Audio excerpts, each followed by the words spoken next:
7월 마지막 주 오늘은 어둠이 있는 곳의 광명을 이런 제목으로 이제 교제하기를 원합니다.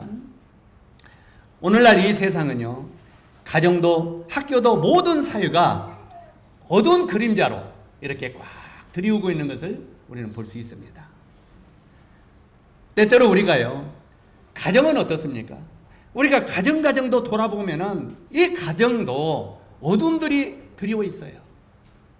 때때로는 어떤 서로 불편한 관계, 때때로는 건강의 문제, 여러 가지로 말미암아 환경의 관계 이런 것 때문에 이 가정들도 어둠에 드리워 있고, 그 다음에 학교는 어떻습니까?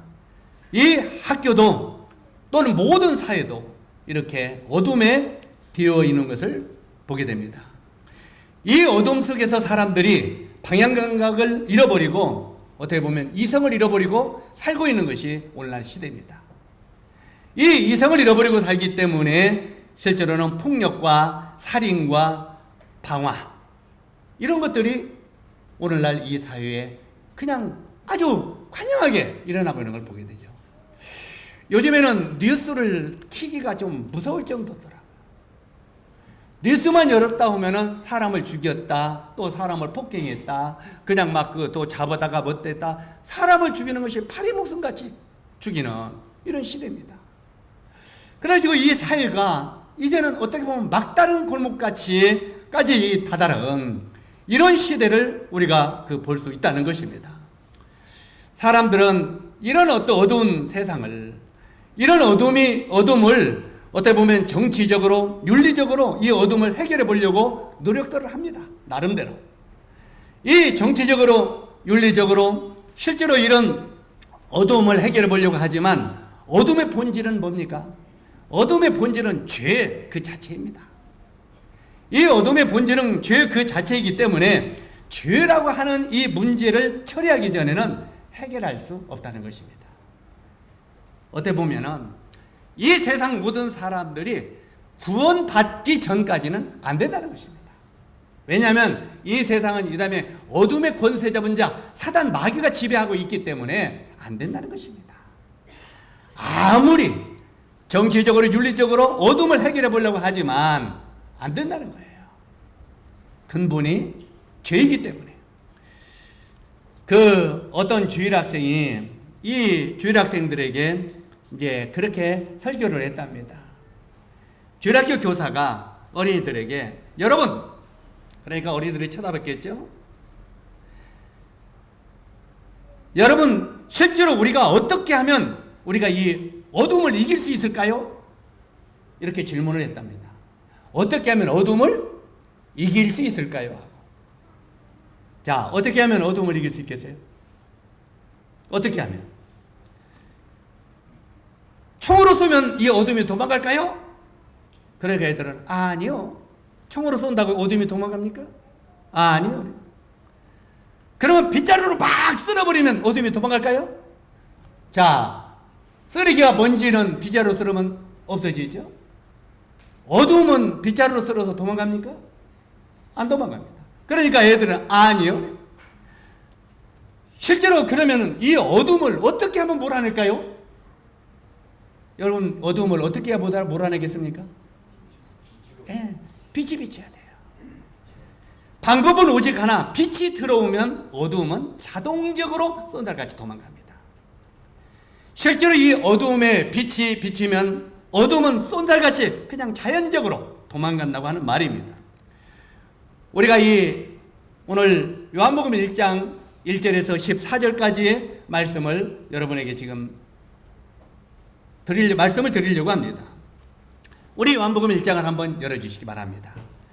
여기 이제 이 요한복음 1장부터 14절까지 이렇게 이 내용들을 지금 오늘 말씀을 드리기를 원하는데, 먼저 이 요한복음 8장 12절에 보면은 사도 요한이 그렇게 말을 합니다. 나는 세상의 빛이니 나를 따르는 자는 어둠에 다니지 아니하고 생명의 빛을 얻으리라. 여기 보니까 이 요한 8장 12절에 우리 주님이 사도 요한을 통해서 이렇게 기록하고 있죠.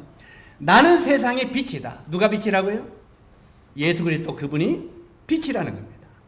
나는 세상의 빛이니 나를 따르는 자는 어둠에 다니지 아니하고, 나를 따르는 자는 어둠에 다니지 아니하고 생명의 빛을 얻으리라. 다시 말해서 미워하고 증오하고 죽이는 이 어두운 세상에 예수 그리스도를 빛으로 성경은 보내주셨다고 말하고 있고, 사도 요한은 그가 바로 빛이다고 증거하고 있었다는 말입니다. 이 말씀을 볼 때 우리들도 이 빛을 우리 마음에 받은 자들이라면 우리들도 그 빛을 사람들에게 비치는 역할은 당연하게 해야 된다는 거예요.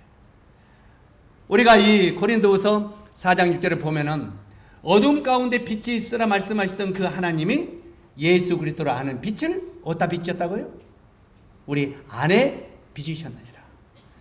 어둠 가운데 빛이 있으라 말씀하시던 그 하나님이 예수 그리스도를 아는, 예수 그리스도의 형상을 아는 그 빛을 우리 마음 안에 비추셨다는 거예요. 그렇기 때문에 우리 안에 예수 그리스도의 빛이 비쳤기 때문에 우리 마음 안은 이미 그리스도의 빛으로 환하게 비쳐 있는 것입니다. 우리가 때때로 예수님을 우리 안에 영접했다고 하면서도 어둠을 쫓아다니는다면 아직 빛이 그 마음에 비친 게 아닙니다. 빛이 우리 마음 안에 비쳤다면 우리 마음 가운데 그 빛 되신 예수님이 이제 내 마음을 계속 비치기 때문에 내가 어둠을 쫓아다닐 수가 없다는 것입니다. 실제로 9절에 또 보니까 1장 9절에 보니까 참빛 곧 세상에 와서 각 사람에게 비치는 빛이 있었나니, 참빛, 세상에 와서 각 사람에게 비치는 빛이 있었다. 그 빛이 누구라고요? 예수 그리스도. 실제로 어둠을 비치는 참빛 예수 그리스도 그분만이 완전한 빛이라고 사도 요한은 말하고 있습니다. 그러므로 이 참 빛이신 그리스도를 어떻게 우리 마음에 비치느냐에 따라서 우리의 삶이 달라진다는 것입니다. 여기 지금 읽기를 안 했습니다. 시간을 좀 내가 다른 데 썼기 때문에. 실제로 요한복음 1장 1절에서 44절까지 말씀을 보면 이 본문에 세 가지 유형의 사람을 다루고 있습니다. 세 가지 유형의 사람을 다루고 있는데 첫 번째는 빛을 깨닫지 못한 사람들이 등장하고 있습니다. 어떤 사람들이 등장한다고요? 빛을 깨닫지 못한 사람들이 등장합니다. 여기 보면은 날 때부터 소경된 사람이 나오는데 실제로 이 날 때부터 소경된 사람은 빛을 경험한 적이 없습니다. 빛을 경험한 적이 없기 때문에 빛을 설명할 수도 없고 이해시키기는 무척 어렵습니다. 전에 제가 이제 우리 모임에서 두 사람에 대한 얘기를 한 적이 있습니다. 울릉도 출신의 하홍태 형제. 그는 날 때부터 소경된 자입니다. 그리고 순창 탐리 출신의 이기남 형제님. 그는 7살인가 9살 때 소경된 자입니다. 그렇기 때문에 이기남 형제님은 색을 다 압니다. 눈이 안 보여도. 왜요? 눈이 안 보이기 전에 색을 이미 입력이 됐어요, 안 됐어요? 그렇기 때문에 이기남 형제님에게는 우리가 주임날에 갔지만 가을에 이제 가가지고 아이고 이 저쪽 산에 그냥 단풍이 빨갛네. 그러면 아름답지? 이래요. 아름답지? 그러면 나중에 쳐다보면서 막 이런 말 저런 말 해요. 꼭 눈에 보이는 것 같이. 그러면 앞에 이렇게 해보면서 보여? 그럼 안 보인대요. 그런데 어떻게 알아? 입력이 돼 있는 거예요. 이 9살 때까지 이 색상이나 물, 하늘 이런 게 산이 어떤 것인지 입력이 되고 가을이면 단풍이, 겨울에는 눈이 어떻게 되는 것이 입력이 됐기 때문에 눈이 감아도 그 형상을 따라서 움직이는 거예요. 그런데 하홍태 형제는 날 때부터 소경된 자입니다. 그는요, 아이고 빨간네 그러면 빨간색이 뭔 색인지 몰라요. 아 바다가 파랗네. 울릉도에 살면서도 오늘따라 바다가 파랗네도 파란색이 뭔지를 몰라요. 왜요? 본 적이 없고 날 때부터 소경됐기 때문에 머리에 입력이 된 적이 없다는 말입니다. 그렇기 때문에 이 날 때부터 소경된 자에게는 실제로 이 빛을 또 색깔을 이런 것들을 설명하기가 굉장히 어려워요. 설명하기가. 5절에 보니까 빛이 어둠에 빛이 돼 어둠이 깨닫지 못하더라. 빛이 어둠에 비쳤지만 날 때부터 소경된다는 이 빛을 깨닫지 못해요. 본 적이 없기 때문에. 그렇기 때문에 이 어둠이 깨닫지 못하더라. 소경이 보지 못하는 것은 당연한 일입니다. 마찬가지로 죄 가운데 있는 인간이 영광의 하나님을 볼 수 없다는 것은 당연한 것이다 그 말이에요. 우리가 때때로 죄 가운데 살아가는 사람들에게 하나님이 누군지 아무리 설명해도 그들은 잘 모릅니다. 때때로 우리가 실컷 설명하고 이것도 몰라 그러죠. 이것도 못 깨달으냐고. 그런데 날 때부터 소경제자는 빛이 뭔지를 몰라요. 실제로 날 때부터 죄인으로 태어난, 죄 가운데 태어난 모든 사람들은 실제로 하나님이 누군지를 모른다 이 말이에요. 그래서 그들에게 하나님이 누구인가를 설명해 주는 건 굉장히 귀중하죠. 우리 때때로 우리 저 옆에 우리 현정이가 앉아 있는데 쟤는 날 때부터 소경된 자예요. 그럼 우리 지금 현정이가 지금 그럴 거예요. 나보고 날 때부터 소경이래. 내가 소경인가? 누가 어디서 많이 들어본 소리죠? 누가 한 소리예요? 유대인들이 하는 소리죠.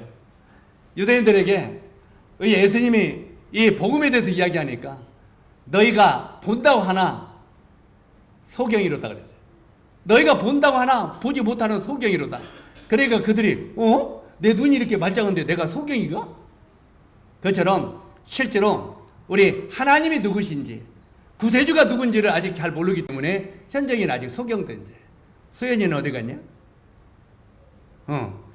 수연이도 실제로 아직 소경이다 그 말이에요.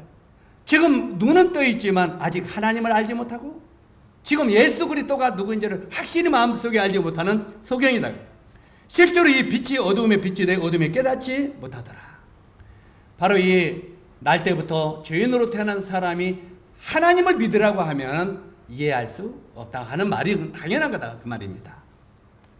고린도전서 2장 14절에 보니까 육에 속한 사람은 하나님의 성령의 일을 받지 아니하나니 저에게는 미련하게 보이며 또 깨닫지 못하나니 이런 일은 영적으로야 분별함이로다.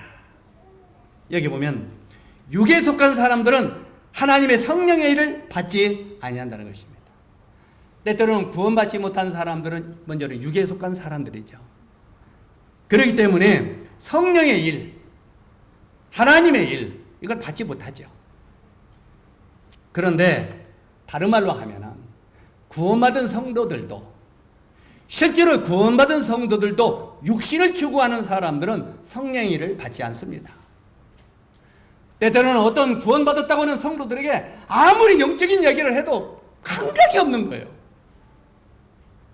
그럴 때 이 양반이 진짜 구원받았나? 왜 이렇게 영적인 걸 깨닫지 못하지? 이런 성도들이 있어요. 여러분은 어떻습니까? 나는 성령의 일을 잘 깨닫고 있습니까? 하나님의 일을 내가 잘 깨닫고 있느냐 그 말이에요. 때때는 육신의 일에는 우리가 신나는 거예요. 옛날에요. 참 주임나라 갔습니다. 주임나라 갔는지 어디로 갔는지 그건 잘 모르겠습니다만 어떤 형제라고 일컫는 사람들이 세상에 운동 이야기만 하면 앞장서서 막 난리를 쳐요. 운동만 이야기만 나오면. 근데 주님 안에 영적 이야기가 나면 쫙 뒤로 가서 관심 없이 살아요. 그런데 성도라고 불러요. 여러분이 보기에는 그 사람이 성도 같습니까? 안 성도 같습니까? 신씨는 누구 같아요?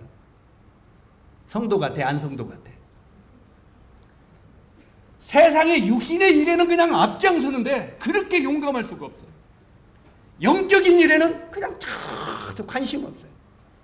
어떤 형제를 이야기하지만 여러분은 어떤지 생각해보라 그 말이에요. 여러분은. 나는 어떤가?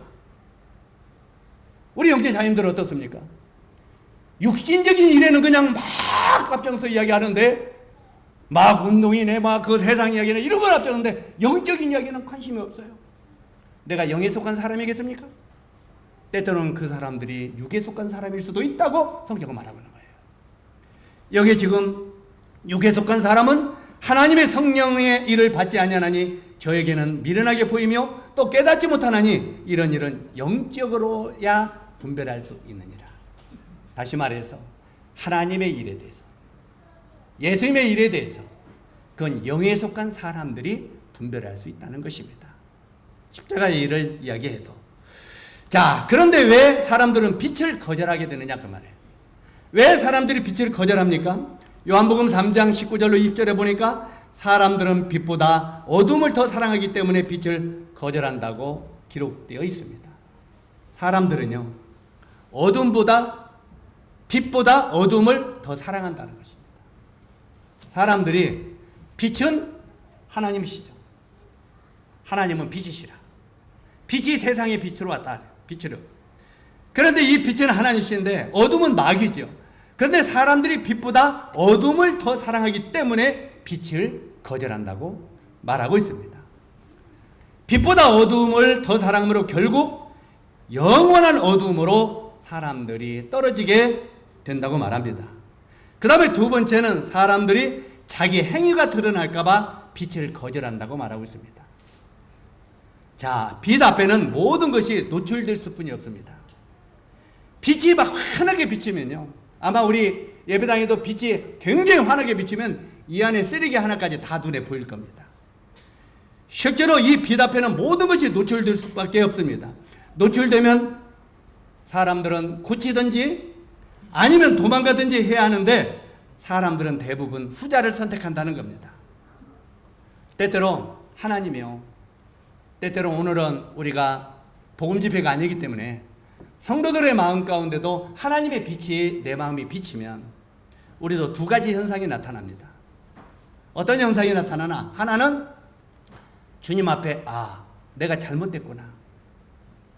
빛을 내 마음에 비춰보니까 내가 잘못한 것이, 내 안에 더러운 것이 보여요, 안 보여요? 구원받았다 할지라도 내 안에 더러운 것들이 보입니다. 찌꺼기들이 세상에. 이게 보일 때 빛의 자녀들은 어떻게 하겠습니까? 오 하나님, 정말 빛 되신 주님이 내 마음을 비치니까 내 마음이 참 안 좋습니다. 내 마음이 더럽습니다. 추합니다. 주여, 제가 주님 앞에 회개하고 이걸 고칠 수 있도록 해주십시오. 그리고 이것을 버리고 빛 되신 주님의 말씀을 따르게 도와주십시오. 이렇게 고쳐가는 사람이 있어요. 그래 안 그래요? 이렇게 고쳐가는 사람이 있어요. 또 한 사람은 어떤 사람이 있습니까? 또 한 사람은 그냥 여기 보니까 도망가 버리는 거예요.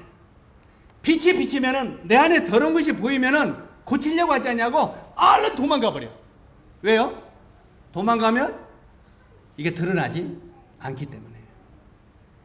그러나 실제로 빛이 내 마음에 비쳐서 도망가는 사람은 결코 세상 사람은 구원받을 수 없고 구원받은 사람들은 변화될 수 없다는 것입니다.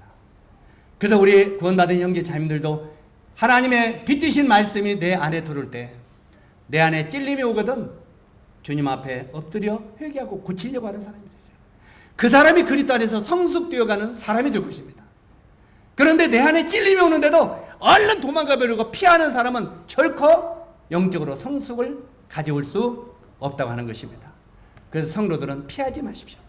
그리고 주님 앞에 내 모습을 솔직히 고백하고 주님이 나를 변화시키도록 도와달라고 기도하는 성도들이 되어야 된다는 말입니다. 사람들은 형편없는 내 모습이 하나님의 거룩한 빛 앞에 놓쳐지는 순간 우리들은 견딜 수가 없는 것입니다. 때때로요, 우리 그럴 수 있어요. 우리 이제 용주 형제가 마음에 어둠이 있어요. 그런데 많은 사람한테 빛이 쫙 비쳤어요. 빛이 비치니까 내 마음에 그냥 아주 안 좋은 게 있잖아요. 그러면 이것을 주님 앞에 하나님 그렇습니다. 이걸 고치도록 해주십시오. 이렇게 하면 성숙되죠. 그런데 도망가든지 아니면 어떻게 합니까? 화로서 카바를 하려고 합니다. 성질을 내면서 그냥 이걸 카바하려고 합니다. 왜요? 빛이 비치게 되면 다른 사람에게 내가 더 부끄러움이 드러나기 때문에 그것을 성질을 내면서 카바해버리려고 하는 이런 현상도 일어난다. 이런 사람도 결코 주님 안에 성장될 수 없다고 말하고 있습니다. 자, 이런 것들이 비춰질 때, 내 마음이 비춰질 때 하나님 나를 구원해 주소서 하면서 하나님 앞에 다가와야 됩니다. 실제로 다가오지 아니하고 도망가 버리는 이런 사람이 되어서는 안 된다고 말하고 있습니다. 가짜는 죄를 아직 즐기고 싶은 마음 때문에 이 빛을 거절하고 어둠 속으로 자꾸 들어가는 것입니다.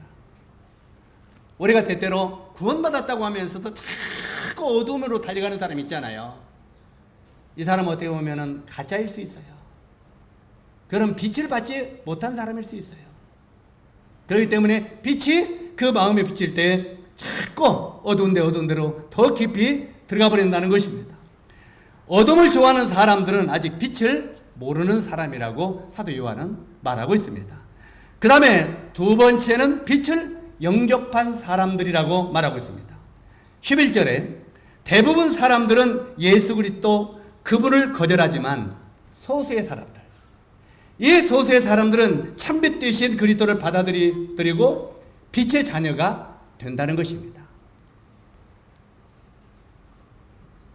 2016년 전 예수님이요, 이제 예루살렘에 나귀를 타고 입성했습니다. 2016년 전에 예수님이 예루살렘 성에 나귀를 타고 입성할 때 실제로 수많은 사람들이 예수님을 환영했습니다. 호산나 호산나 여호와의 이름으로 오시는 이요. 자, 그 사람들이 전부 예수님을 믿고 하나님을 믿었던 사람들입니까? 아니에요. 그러나 그 사람들은 자기는 믿는다고 한 사람들이에요. 호산나 호산나 여호와의 이름으로 오시는 이요, 이렇게 부르짖었습니다. 실제로 많은 사람들이 예수 그분을 대부분 환영했지만 얼마 안 되어서 그들은 예수님을 십자가에 못 박으라고 소리쳤습니다.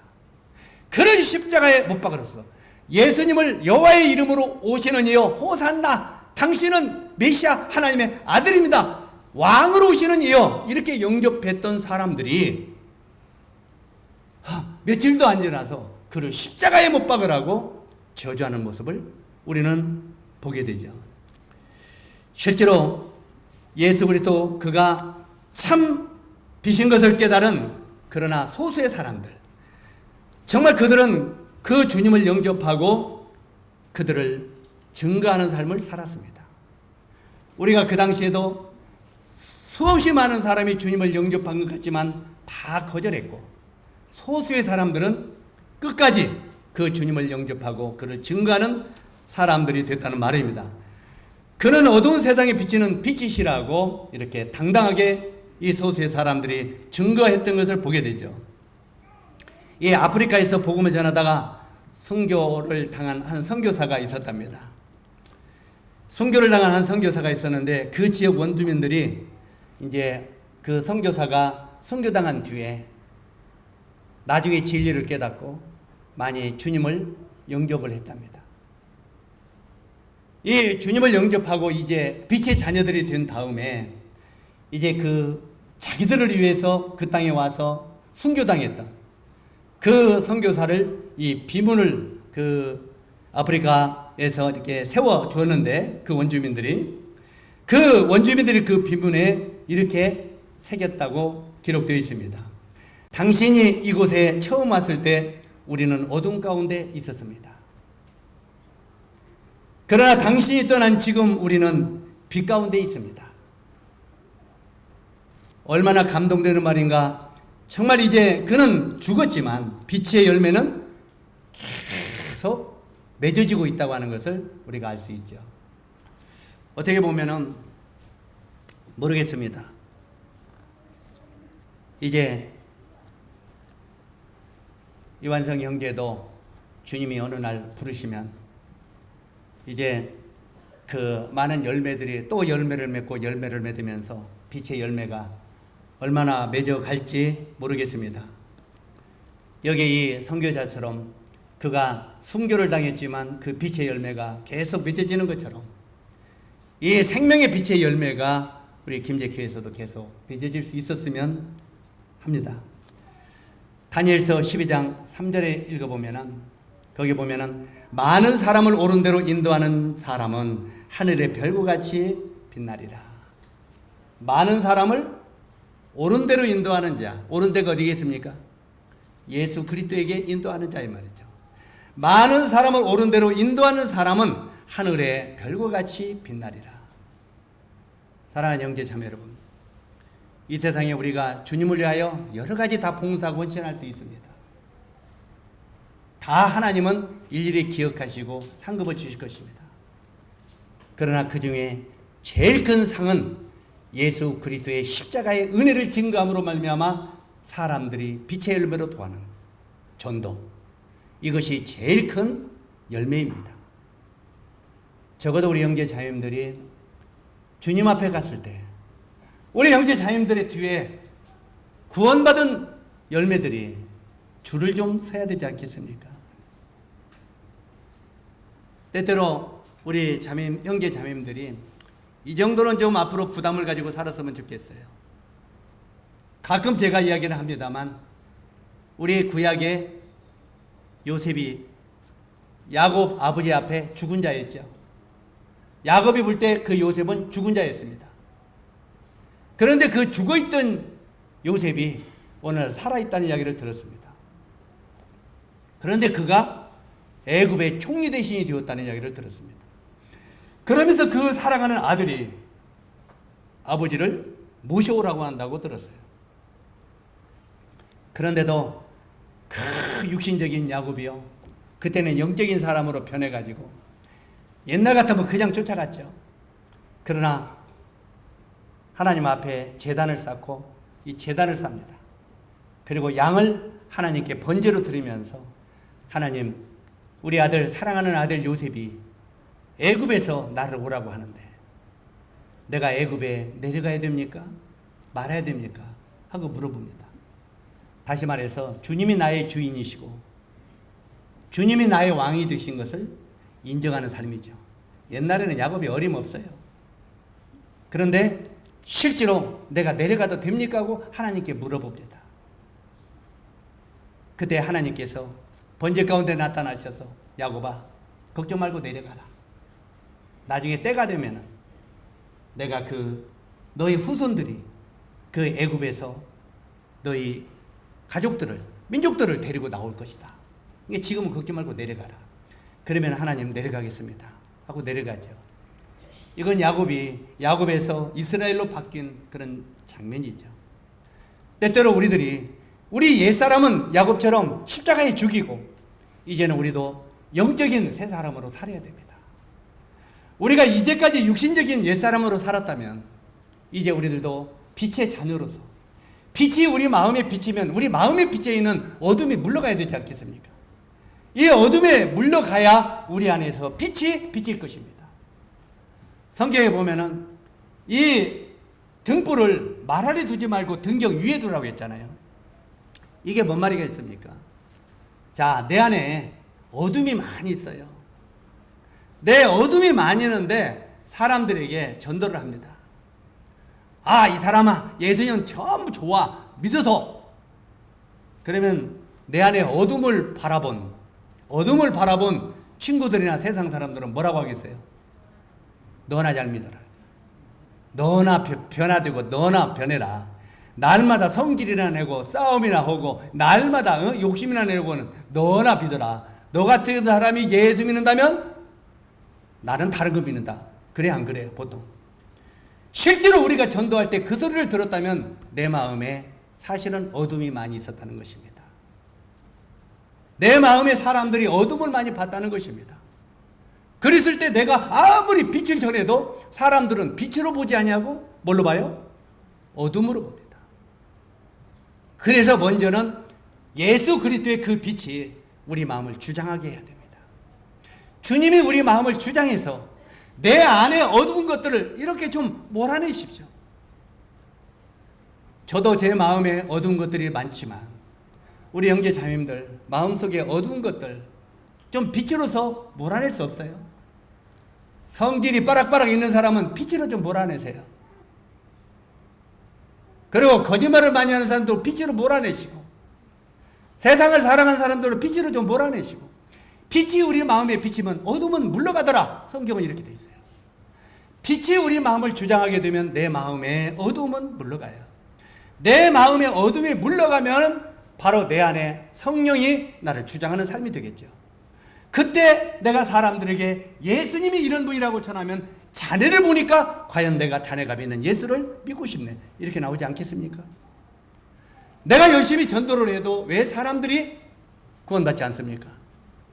사실은 내가 어둠에 있기 때문에 그럴 수 있습니다.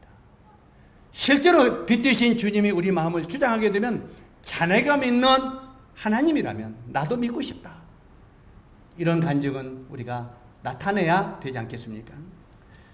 여기에 말씀에 보니까 실제로 우리가 살고 있는 세상에 세 종류의 사람이 여전히 존재하는데 아까 말하겠습니까? 어둠 속에서 빛을 깨닫지 못하는 자 영원히 어둠으로 들어가는 사람, 이건 구원받지 못한 사람이죠. 그 다음에 빛을 보기는 했는데 내 안에 확실하게 영접하지 못하고 유선자처럼 살다가 멸망으로 들어가는 사람이 있어요. 이건 반쪽짜리죠. 그 다음에 빛 앞에 어두운 죄인 된 자신을 발견하고 십자가 앞에 나가 죄를 회개하고 거듭남으로 빛을 소유했을 뿐 아니라 빛을 바라며 살아가는 사람. 우리는 적어도 이 세 번째 사람이 되어야 되지 않겠습니까? 빛을 우리 마음 가운데 소유했을 뿐만 아니라 이 빛을 바라면서 살아가는 사람, 이 빛을 사람들에게 소개하면서 살아가는 사람이 되어야 된다고 말합니다.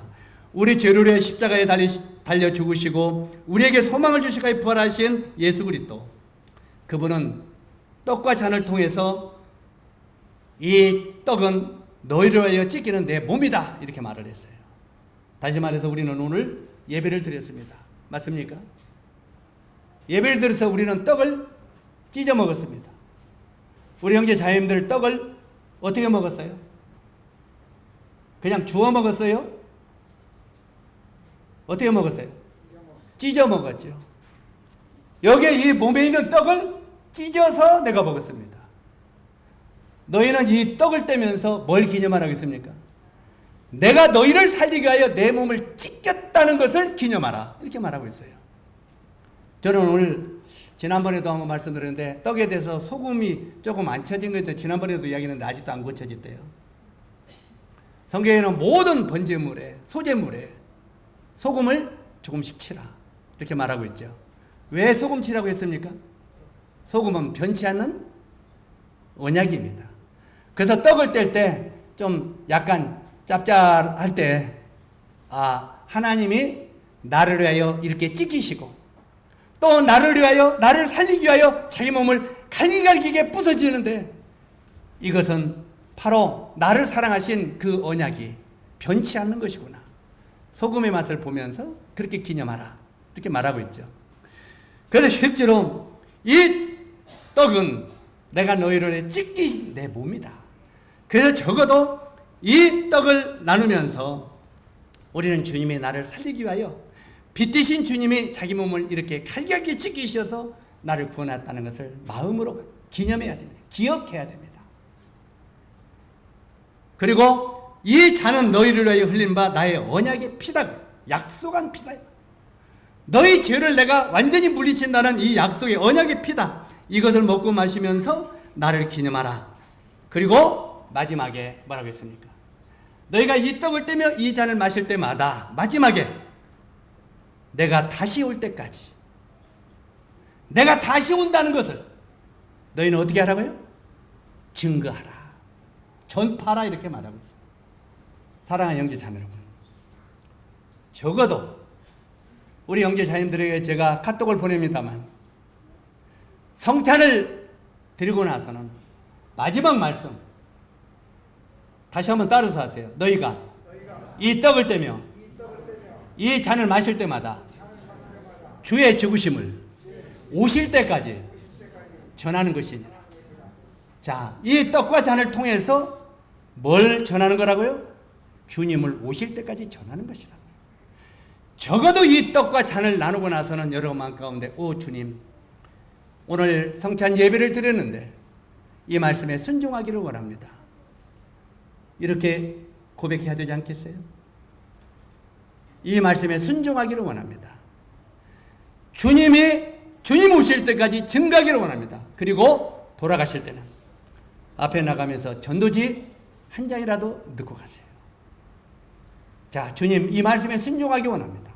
그리고 이 전도지를 오늘 내가 제일 먼저 만나는 사람에게 이 전도지를 주겠습니다. 적어도 우리 형제 자매님들을 실로 오는 구도자, 아들이 실로 왔다면 아들에게, 그 다음에 누구를 사업자 만났다면 그 사람에게 적어도 성찬을 나누고는 그 전도지 한 장이라도 전하는 우리가 되어야 되지 않겠습니까? 그랬을 때 예배의 실천이 이루어지는 게 아니겠습니까?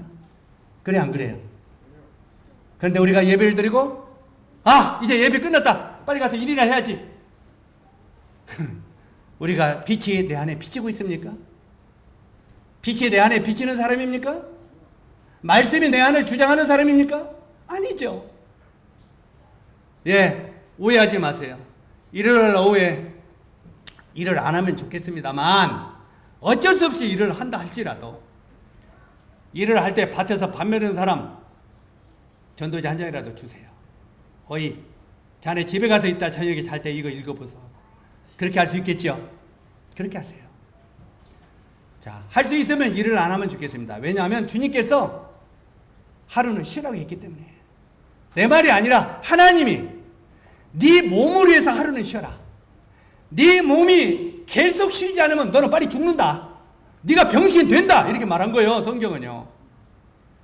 형제 자매님들 6일 동안 일하고 하루 쉬라고 성경은 말하고 있는 거예요. 그래야 내 몸이 내일을 위해서 또 일할 수 있는 에너지가 보충된다는 거예요.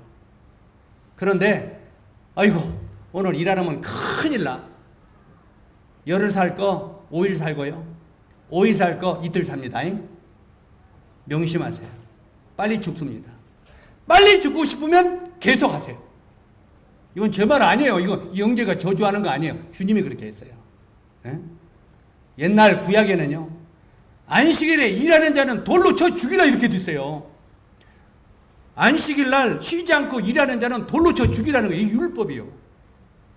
옛날 구약 시대는 일요일 날 예배 드리고 일하면은 돌로 쳐 맞아 죽었어요. 이게 하나님의 법이었어. 오늘날은요. 은혜 시대잖아요. 은혜 시대지만 우리가 내 몸을 위해서 주님이 일요일 날 하루라도 쉬라고 하는 것은 하나님이 나에게 주신 축복입니다. 한번 따라서 하세요. 하루라도 나에게 쉬는 것은 하나님이 나에게 주신 축복이다. 축복을 버리지 마십시오. 이 축복을 여러분 버리지 마십시오. 주님 안의 은혜를 누리세요. 그래야 내일의 일을 우리가 더 감당할 수 있습니다. 실제로 이런 것들이 그렇게 일하면서도 그러나 제가 율법주의가 아니니까 꼭 일을 어쩔 수 없이 해야 된다면 전도지 한 장 주면서 하세요. 아멘? 네. 그래서 저 전도지가 빨리 없어지도록 10만장의 전도지가 빨리 없어지도록 빨리 없어지려고 하니까 가다가 다 쓰레기통 다 버리지 마시고 이거 꼭 나눠주는 일을 해 주십시오. 이것도 주님 말씀에 순종하는 것입니다. 빛 대신 그분을 증거하는 삶입니다.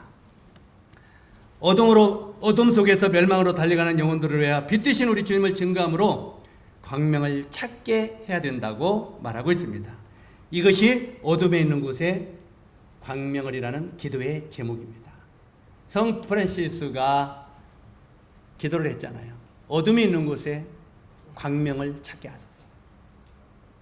자, 이 어둠이 깔려있는 이 세상의 많은 사람들에게 우리는 광명을 찾게 하는 일을 해야 되겠고 또 내 안에 깔려있는 어둠도 그 주님의 빛으로 물러가게 해야 됩니다.